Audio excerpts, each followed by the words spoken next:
Olá, bom dia a todos. Sejam todos muito bem-vindos a mais uma aula de História.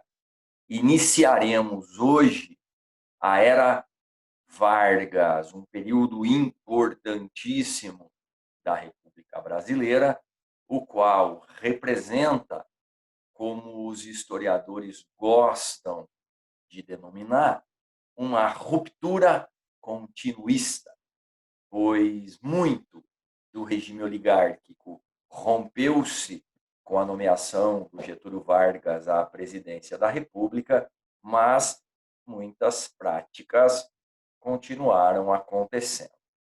Vejamos, então, o início desse período histórico denominado Era Vargas. Pois bem,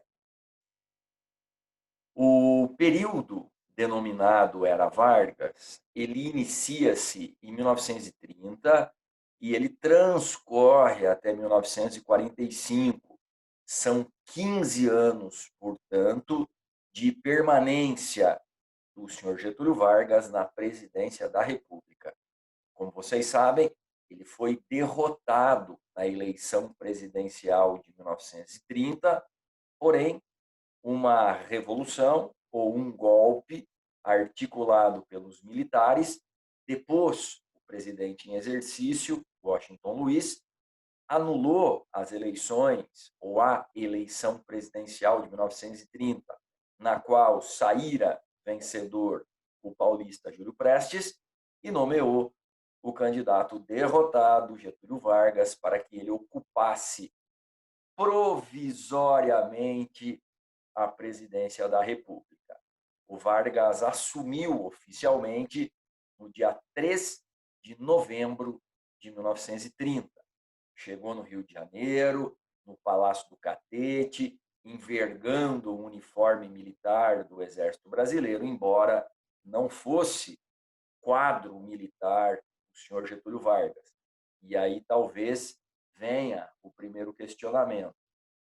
Por que é que o Vargas, político de carreira, lembrando que o pai dele já era uma figura política importante no Rio Grande do Sul, e ele, seguindo a tradição familiar, tornou-se deputado estadual, depois deputado federal, ministro da Fazenda do presidente Washington Luiz, governador do estado do Rio Grande do Sul e agora ocupava a presidência por nomeação feita pelos militares.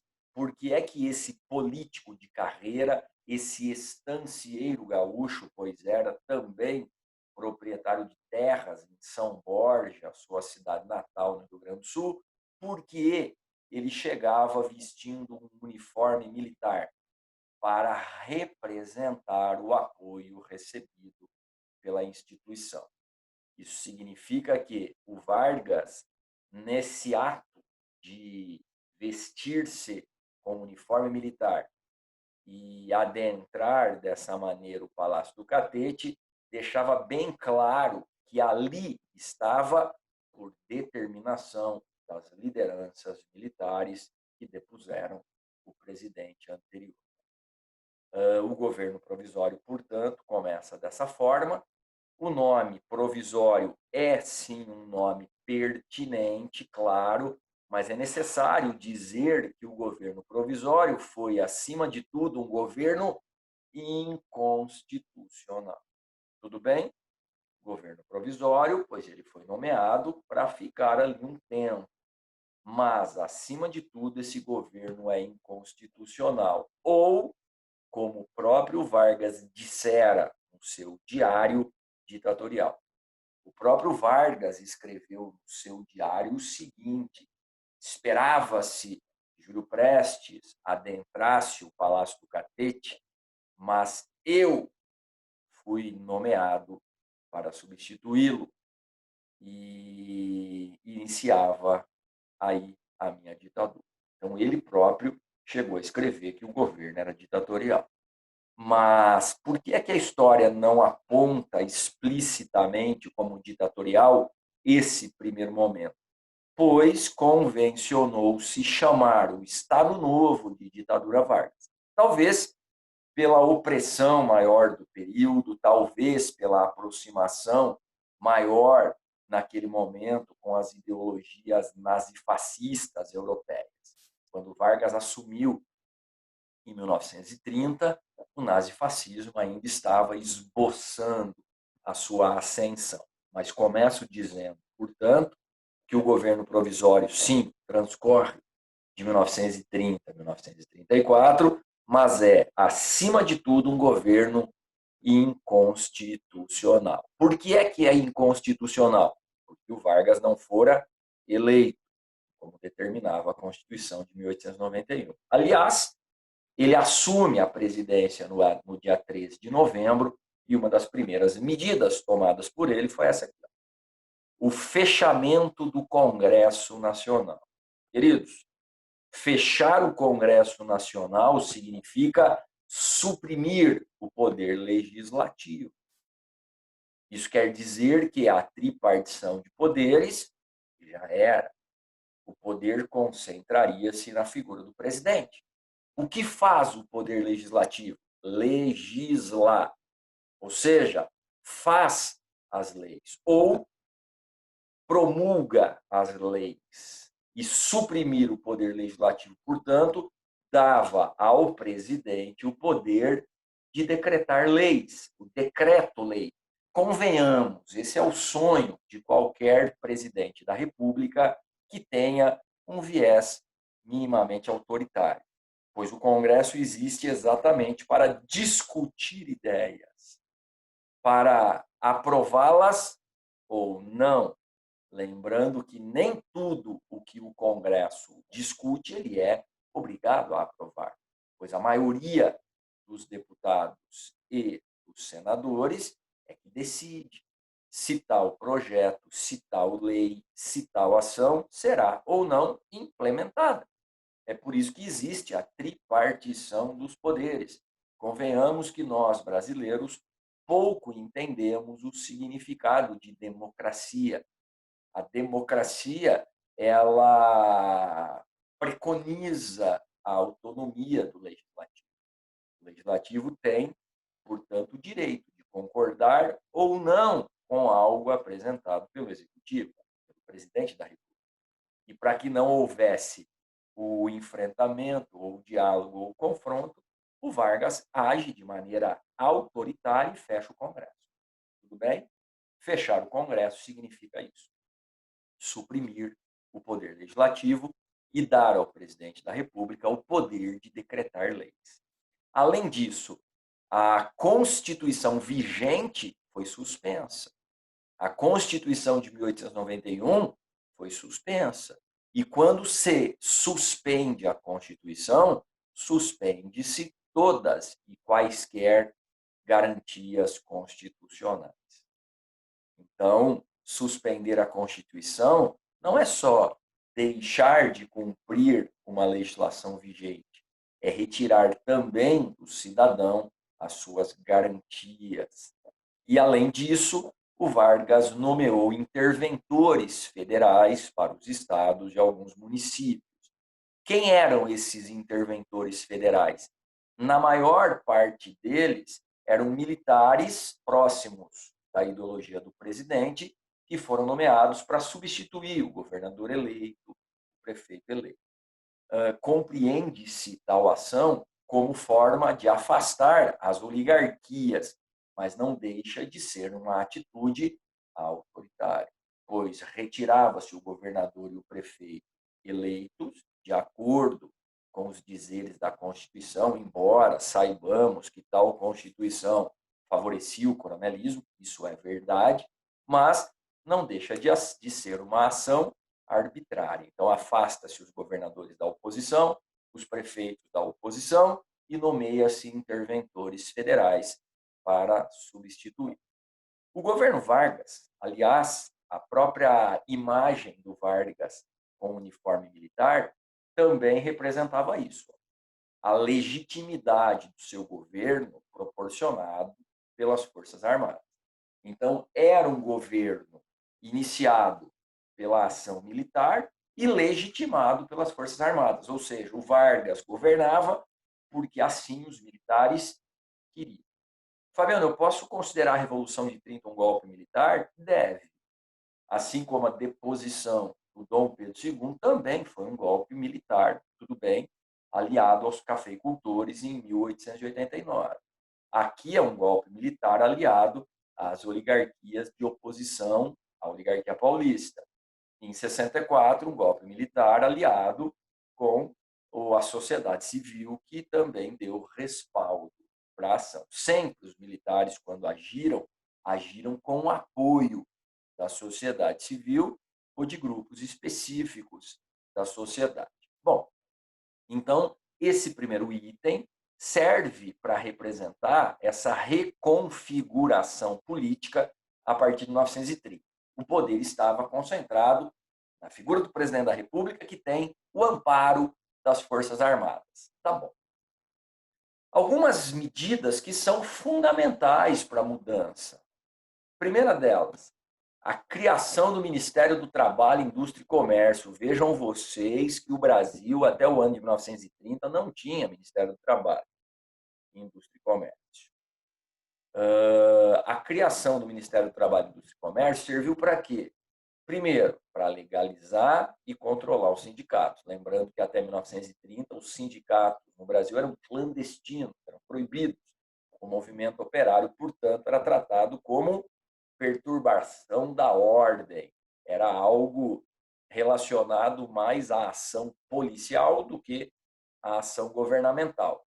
Primeiro, o Ministério do Trabalho, Indústria e Comércio é criado, e aí os sindicatos são legalizados, desde que estivessem registrados junto ao Ministério do Trabalho.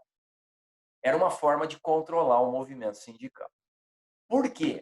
Porque até 1930, até a Revolução, o movimento sindical era, assim, controlado pelo Partido Comunista, certo? E nós veremos que o comunismo no Brasil ele tem ali uma vigência muito curta, de 1922 a 1935. Então, em 30, o Vargas buscava, claro, enfraquecer o movimento sindical, tirando o controle do sindicato do partido ou dos partidos comunistas e trazendo esse controle para o governo federal. Deu certo. E isso ganhou ainda mais força e mais respaldo a partir do momento que o Ministério do Trabalho, Indústria e Comércio começou a discutir a concessão de direitos aos trabalhadores. Ou seja, se o governo concedia direitos aos trabalhadores, não era necessário a luta e a reivindicação nos sindicatos.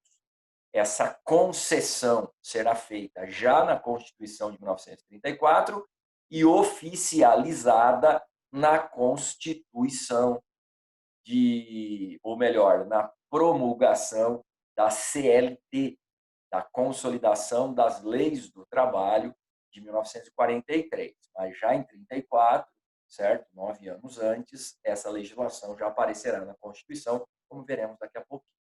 E claro, controlando os sindicatos, concedendo direitos, neutralizariam o movimento operário, que era o que se buscava. Até porque o movimento operário, como você bem deve lembrar, nos anos 20, ele era repleto de anarquistas e socialistas. Tanto é que esse movimento operário no Brasil será chamado de anarcossindicalista. E a maioria desses indivíduos eram imigrantes, lembram disso? O Vargas também adotará uma medida para enfraquecer a participação dos imigrantes no movimento operário brasileiro. Nós já veremos na sequência aqui. Além do Ministério do Trabalho, Indústria e Comércio, foi criado o Ministério da Saúde e da Educação, ou da Educação e Saúde, só para registrar. Então, a partir da criação do Ministério da Educação e Saúde, essas áreas passam a ter uma atenção maior por parte do governo federal. Bom, é publicada uma lei chamada Lei de Nacionalização do Trabalho. Ela ficará conhecida popularmente como Lei dos 2/3, pois ela determinava que, no mínimo, 2/3 dos trabalhadores das indústrias brasileiras fossem brasileiros. Ou melhor, 2/3 dos trabalhadores urbanos deveriam ser brasileiros. Lembra que eu disse agora há pouco que o movimento operário era repleto de estrangeiros? E é claro que determinar que a maioria dos trabalhadores fossem brasileiros e não estrangeiros era uma forma de enfraquecer também a participação destes imigrantes no movimento operário brasileiro. Por quê? Se você se lembra, naquele surto industrial pós Primeira Guerra Mundial, de cada 10 trabalhadores das indústrias brasileiras, 9 eram imigrantes. É claro que o Vargas ganhará apoio com essa lei, porque é uma lei nacionalista, mas havia, como sempre, uma segunda intenção, que era enfraquecer o movimento sindical. Queridos, é inegável a ação do governo em defesa dos direitos trabalhistas aqui. O Vargas é o responsável por tal concessão de direitos, isso é inegável. E neutralizar o movimento operário foi uma consequência, pois se o governo concede direitos, não há necessidade de reivindicações. Essa era a ideologia varguista, chamada de trabalhismo, a partir dos anos 30. Embora os cafeicultores fossem opositores do Vargas, embora o estado de São Paulo tenha sido grande prejudicado pela Revolução de 1930, o Vargas não desamparou os cafeicultores, ele apenas não manteve a cafeicultura como única atividade de destaque no cenário econômico do país. Ele adotará aí medidas diversas para valorizar outras áreas, tudo bem? Mas eu foco primeiro nesse política de valorização dos preços do café. Aliás, isso já era uma prática bem antiga do governo federal, como você bem deve se lembrar, certo? Por quê? Porque o governo federal, oligárquico, desde o Afonso Pena, sempre adotava medidas de valorização dos preços do café. A primeira é o Convênio de Taubaté, como você bem deve se lembrar, de 1906, comprar os excedentes da produção com dinheiro emprestado nos Estados Unidos e na Inglaterra, armazenar esse excedente e, gradativamente, recolocá-lo no mercado para evitar a queda dos preços. Tá bom, acontece que nem sempre deu para recolocar no mercado, porque a produção cafeeira sempre era maior do que o consumo, que a capacidade de consumo. Quando Vargas assumiu, vejam vocês, havia essa quantidade absurda de sacas de café armazenado, 80 milhões de sacas. Se você quiser saber o quanto isso representa em quilo, em quantidade, cada saca tem 60 quilos. Então, você faz 80 milhões vezes 60, que dá para ter uma ideia de quantas toneladas de café o Brasil tinha armazenado ao longo dos anos anteriores. Qual foi a decisão tomada pelo Vargas? Destrói tudo. Comecemos do zero. Então, a política de valorização dos preços do café do governo Vargas foi a destruição dos excedentes de produção armazenados nos anos anteriores. Quer dizer que os cafeicultores tomaram prejuízo, Fabiano? Não, pois eles tinham a segurança do governo federal com relação à venda do produto. E aí o que acontece? A partir do momento que essa medida é tomada, lembrando que isso demorou 1 ano para se concretizar, ok? A ação foi tomada em 1931 e o governo Vargas manteve essa política até 1943, 11 para 12 anos, certo? E claro que, paralelamente, haverá o investimento em outras áreas. Quer ver 2 exemplos? No mesmo momento em que se adotava uma política de valorização dos preços do café, criava-se o IAA, Instituto do Açúcar e do Álcool, estimulando a produção canavieira, pois o governo estabelecia que parte do álcool produzido no processo de produção do açúcar, claro, esse álcool deveria ter um percentual reservado para a utilização industrial. Então, já é o pontapé inicial para que o etanol um dia se tornasse o que é hoje, certo? Ainda não utilizado como combustível, óbvio, a utilização do álcool como combustível viria no governo do presidente Geisel, em 1975, durante o regime militar. Mas são 3 momentos importantíssimos. A política do Vargas que reservava parte do álcool que ia para a produção de bebida alcoólica, claro, ele reservava uma parte para utilização na indústria. Aí temos o gás em 1975 e depois temos o etanol dos anos 2000 ganhando relevância. Enfim, então o IAA é uma dessas medidas. E muitos produtores, claro, substituirão a cafeicultura pela cana-de-açúcar, e o exemplo maior é o exemplo do estado de São Paulo, que era o maior produtor de café do país e hoje é um grande produtor de cana-de-açúcar, porque a maioria das lavouras cafeeiras foram substituídas pelas lavouras canavieiras. Também fora criado um outro instituto, o Instituto do Pinho e do Mate, para que na região, principalmente sul do país, também houvesse uma certa política de direcionamento para essa atividade, certo? Bom, mesmo adotando medidas de valorização dos preços do café, é visível historicamente a marginalização política da oligarquia cafeira paulista. Eu já falei isso agora há pouco. Quem perdeu com a Revolução de 30 foram os paulistas. Afinal de contas, o presidente era do PRP, Washington Luiz, fora deposto. O presidente eleito era do PRP, o Júlio Prestes, foi impedido de assumir. O governador do estado de São Paulo foi afastado e nomeado um interventor, ou seja, São Paulo literalmente estava marginalizado politicamente, mesmo porque o Congresso está fechado e nem deputados e senadores paulistas existiam naquele momento.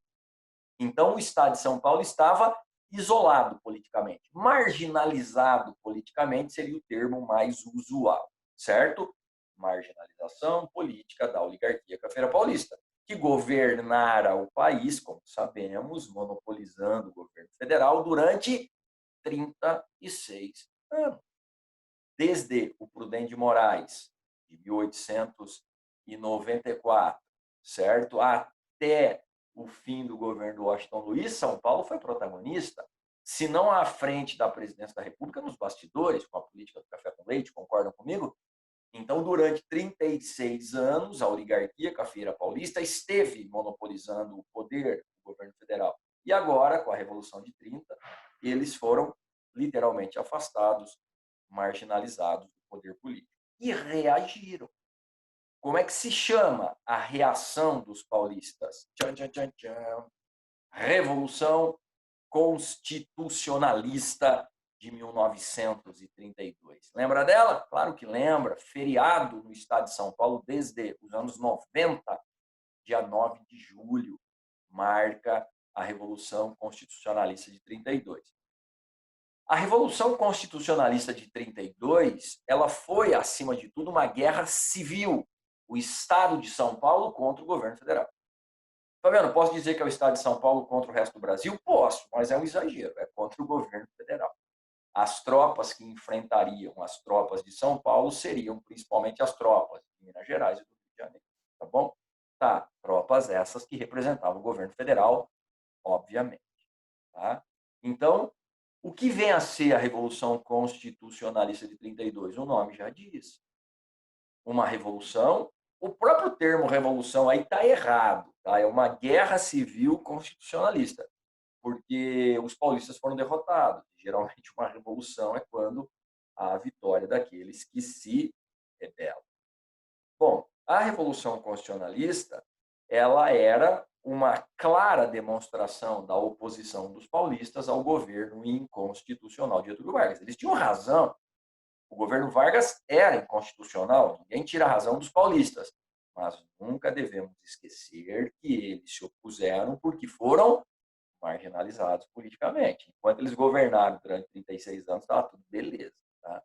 Então, oposição ao governo inconstitucional de Vargas, uma guerra civil que se estendeu de julho a novembro. Os paulistas foram derrotados militarmente, já destaquei aí também vermelho. Afinal de contas, eles não tinham condições de enfrentar o exército, que era o defensor do governo federal. São Paulo ficou literalmente isolado de recursos. Tá?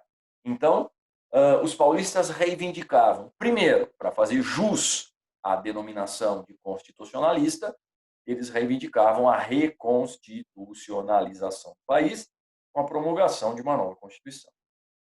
Aliás, fazia 2 anos que o Vargas literalmente rasgou a Constituição.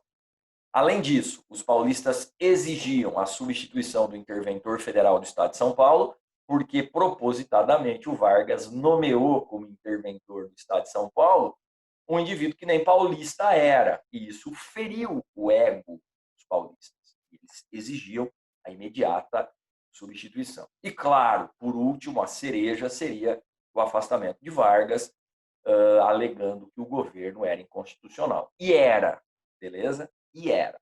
Só que, na guerra, eles perderam. Os paulistas foram derrotados, assinaram a rendição em novembro, o Vargas anistiaria muitos dos militares que lutaram contra ele e agiria para pacificar a situação. Então, eu quero deixar bem claro o seguinte: os paulistas enfrentam o governo federal e são derrotados. O governo federal sai vitorioso. O Vargas, simbolicamente, sai fortalecido. Porém, ele determina a substituição imediata do interventor federal de São Paulo. Ele nomeia um senhor, um político ligado ao setor cafeeiro, chamado Armando Salles de Oliveira, para ser o interventor do Estado. E isso agradou os paulistas, que mesmo derrotados, tiveram uma reivindicação atendida pelo presidente da República.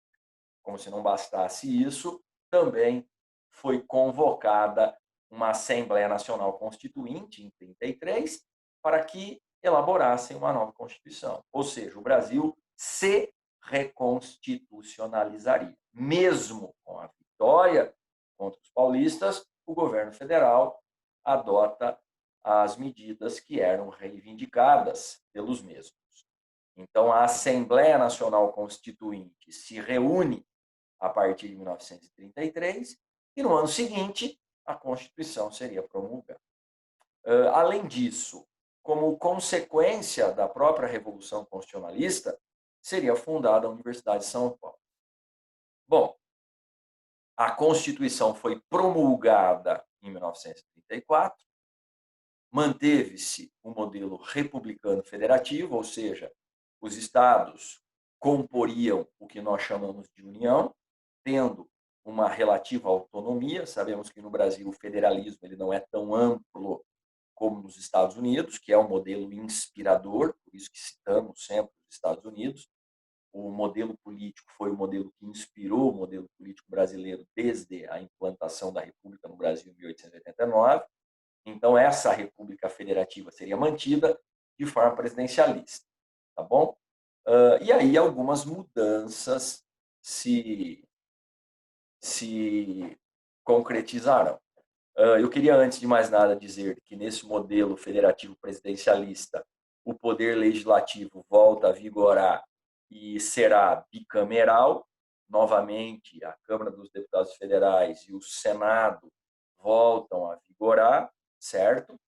E que essa eleição, ou melhor, esse modelo republicano presidencialista, ele não permitia a reeleição do presidente da República, certo? Bom, ficou determinado nessa Constituição eleições diretas, isso vocês sabem já era uma realidade desde a Constituição de 1891, porém essas eleições passam a ser secretas. Essa é a primeira grande mudança, por isso que eu destaquei. E universais, ou seja, nunca mais as eleições no Brasil foram de caráter censitário. Direito de participação política a todos os cidadãos brasileiros maiores de 18 anos. Todos os cidadãos brasileiros maiores de 18 anos alfabetizados, certo? Eu quero só fazer uma observação aqui para vocês. Ó, eu coloquei aqui alfabetizados, tá? Mas eu quero destacar algo que já está subentendido. Se nós estamos falando todos os cidadãos brasileiros, mas eu preciso destacar isso aqui, porque isso era algo inédito no Brasil, certo? Lembra que na Constituição de 1891, aparecia homens maiores de 21 anos alfabetizados. E agora aparece assim, ó, todos os cidadãos brasileiros maiores de 18 anos alfabetizados, certo? Então, por isso que eu escrevo e destaco, inclusive mulheres. Então, foi a partir da Constituição de 1934 que as mulheres passaram a ter direito de participação política no Brasil. O direito de votar e, principalmente, o direito de ser votado. Bom, supressão do cargo de vice-presidente. Isso foi uma discussão entre a Assembleia Constituinte e o próprio Vargas e chegaram à conclusão que eles não precisavam do vice. Então, Vargas governaria sem vice-presidente da República. Além disso, ficou estabelecido que o número de senadores seria reduzido a 2 por estado. Eram 3, ainda são 3 atualmente, mas durante o período do governo Vargas, esse número seria reduzido para 2. Tá? Oficialização do ensino básico público e obrigatório. Por que oficialização? Porque o ensino público ele já existia, mas agora ele se torna algo oficial, constitucional. É obrigação do Estado oferecer o ensino básico ao cidadão. Concessão de direitos trabalhistas. Opa, lembra que eu tinha falado agora há pouco? Então, a Constituição assegurou direitos aos trabalhadores urbanos, certo? Concessão de direitos trabalhistas, que fique bem claro, aos trabalhadores urbanos. Os trabalhadores rurais não teriam os mesmos direitos, tá? Eu vou escrever isso aqui também, pois eu julgo ser importante, tá? Trabalhadores urbanos. Os trabalhadores rurais só conquistariam seus direitos nos anos 1970, certo? Aqui, as massas urbanas eram as que interessavam ao governo federal. Por quê, Fabiano? Porque a participação política ela era só para os alfabetizados e os alfabetizados estavam nas cidades. Então, os direitos trabalhistas aos trabalhadores urbanos. O populismo explica isso. O populismo, fenômeno político na América Latina, que tem no Vargas a sua principal representação. Uma das propostas ou uma das ações populistas é exatamente a aproximação das massas urbanas do governo federal. Enfim, então, quais eram esses direitos? Primeiro, carteira de trabalho com contrato de trabalho. Limitação da jornada de trabalho em 8 horas diárias ou 44 horas semanais. Também estabelecia-se o descanso semanal remunerado como direito e as férias anuais remuneradas. Basicamente, esses eram os direitos assegurados pela Constituição de 1934 e o que faria com que o Vargas fosse venerado pelas classes trabalhadoras urbanas, pois os direitos foram concedidos. Aliás, o movimento sindical ele sempre negou a importância de tal ação, digamos, reivindicando o direito de ação dos trabalhadores. É uma discussão polêmica, pois no Brasil os direitos não foram conquistados, foram concedidos, como se isso, no fim das contas, fizesse diferença, né? Porque o que interessa é que o trabalhador passou a ter direitos, mas no Brasil tais direitos foram concedidos pelo Estado. E muitas vezes o movimento sindical ele diz assim: como se trata de concessão, o trabalhador não age veementemente para defender tais direitos. Quando direitos são suprimidos, ou seja, retirados, não há uma manifestação de oposição. Enfim, é uma discussão que vai longe. Mas a verdade é que em 1934 os trabalhadores urbanos passaram a ter direitos, certo? Assegurados pela Constituição. E é claro que isso esfriou o movimento sindical completamente. Eleição de deputados classistas, ou seja, uma cota de deputados que eram eleitos pelos sindicatos. Então, de novo, incorporando o movimento sindical à estrutura política. Então, isso é fruto do varguismo. e uma medida nacionalista explícita, nacionalização das reservas e dos recursos minerais e naturais. Digamos que esse foi o primeiro passo, a primeira ação para possibilitar, no futuro, a criação de uma estatal de mineração chamada Companhia Bado Rio Doce, mas isso nós vamos ver numa outra aula. Tudo bem, queridos? Então, essa aula nos trouxe o governo provisório do Vargas, as primeiras medidas de caráter inconstitucional, principalmente esses primeiros itens, algumas mudanças de extrema importância no correr desse momento político. E depois, olha, a Revolução Constitucionalista, que representa a oposição dos paulistas ao governo inconstitucional do Vargas, a derrota dos paulistas, que não impediu as medidas tomadas pelo presidente em defesa da reconstitucionalização. Tá bom? Período Vargas é importantíssimo para que compreendamos, inclusive, o que veio nas décadas seguintes. Então, esse é o primeiro momento, o governo provisório, inconstitucional. Na sequência, na próxima aula, eu falarei do governo constitucional, porque a Constituição determinava que houvesse uma eleição, houve uma eleição indireta, porque para a primeira eleição estabelecia-se que fosse indireta, o Vargas, óbvio, foi eleito, e aí algumas outras mudanças acontecerão. Certo? Então, por hora é só. Vejo vocês na próxima aula, continuando o assunto e fazendo os exercícios. Um abraço.